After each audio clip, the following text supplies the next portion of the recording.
Yeah, give it to me, I don't know. Thank you, bro. Your secret juice is for, for my Brazilian friend.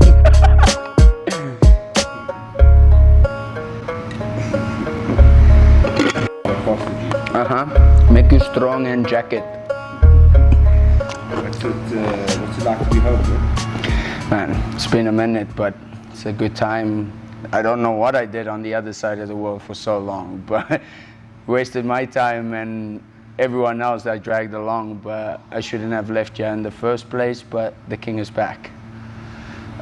And your plans, like what's on your mind? Obviously, we've got a bit of Sub Kings action coming up, but like I think what's on your mind right now, competing wise? Yeah, I mean, everyone that knows me knows that it's been a roller coaster of competition, ups, downs, really low, really high, but that's life. So I've always tried to have things in my control where I control where I go, when I go there, or how I go there, but life just showed me, hey, take this, sit down, and I kind of just came back, sat with Richie, and I was like, hey, what are we doing?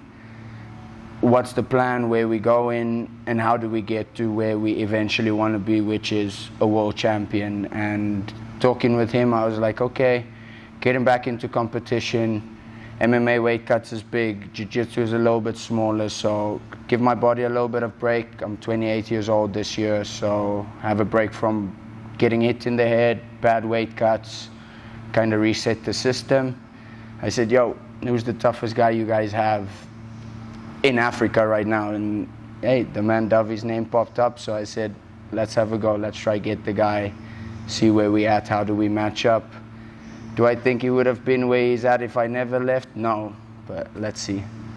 Yeah, martial arts, earliest memory is 15 years old, little young Afrikaans kid with the dream of being a Springbok rugby player.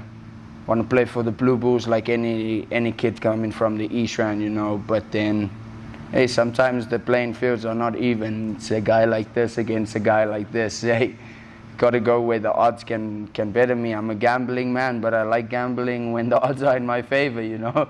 If it's not in my favor or 50-50, I start being like, yo, maybe this gamble is not for me. So when I was smaller, I went to the wrestling club to try wrestle. So if we get in the rucks with those bigger guys, I can do a little bit something if the ref don't see. And yeah, fell in love with the one-man sport. Like getting all the credit if I win. It's not the team, oh, that guy is faster, so he made the team win. No, I win. Kind of brought me to where I am today. Early days of wrestling, how do you think that ties into your style now and the benefits of the early days of wrestling? I think the early days of wrestling is really good because it kind of goes away from today's society and today's type of men. You go into wrestling back in the day, it's a grind, it's hard work. You go there, there's no flow roll, flow wrestle this. You go there to beat someone's ass or get your ass kicked. Even if you beat it, sometimes you go home, hey, Opa or Dad's gonna give you a little whooping too. So, you know, it takes you back to the hard man, hard work. But the sport has evolved so much that if you stay old school and you stay in that old grind and mentality, then it's going to become a little bit difficult. You have to evolve. If you do not evolve with the sport of wrestling, jiu-jitsu and martial arts, you're going to get left behind and it's going to show on the mat.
sometimes I just look at it. I had a previous matchup that was scheduled, it fell through, and again, watching the interview of my opponent was like, yeah, like, we know he's an MMA guy, a decorated wrestler, but I'm like, I don't know, are these guys delusional? Like, I play the game of jiu-jitsu for jiu-jitsu, I play the game of wrestling for wrestling, but when it comes to tying it together, I do that pretty good as well.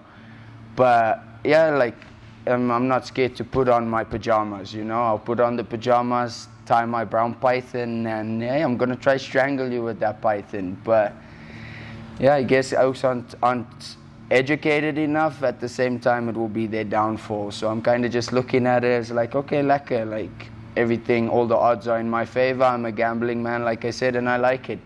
Undermine me, get put on your ass. Same. Like we just said, obviously when I came back, I asked, I want the man. Who's the boogeyman? Who's the toughest? Who's the best grappler?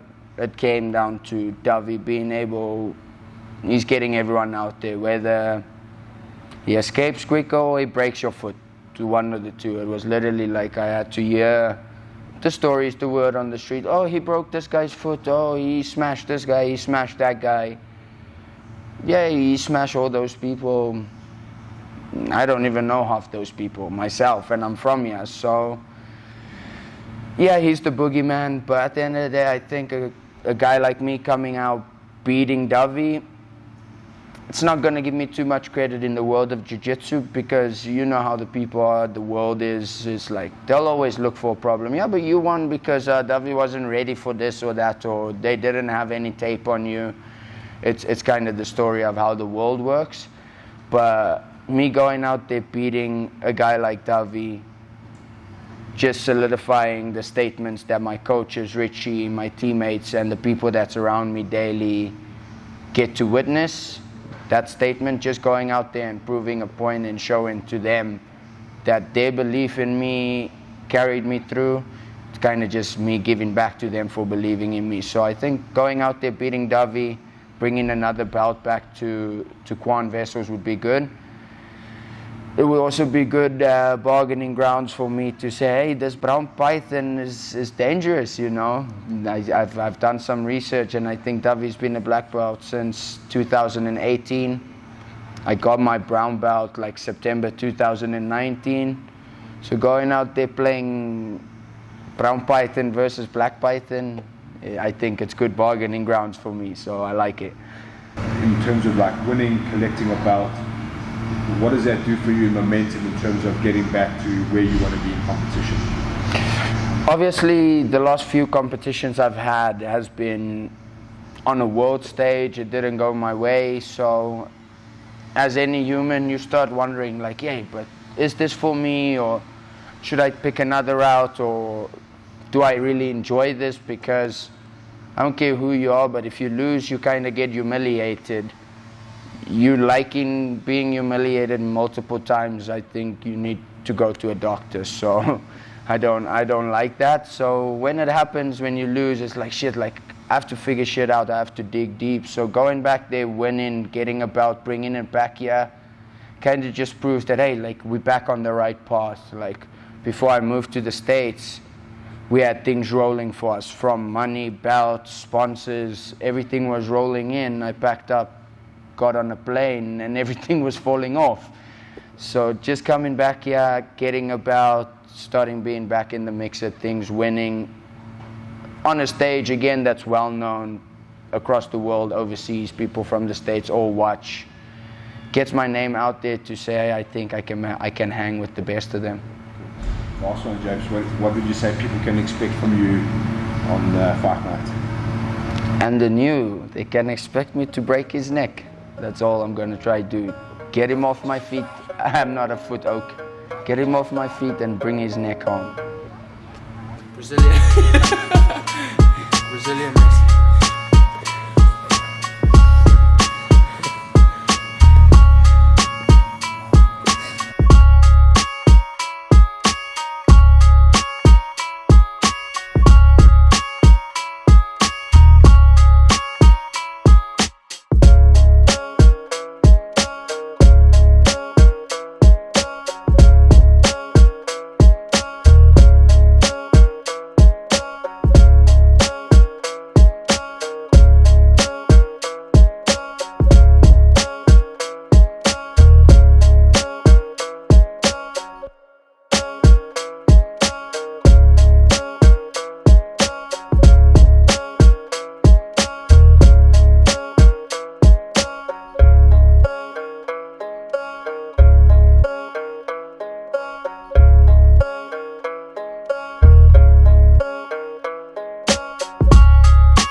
adopted Brazilian brother.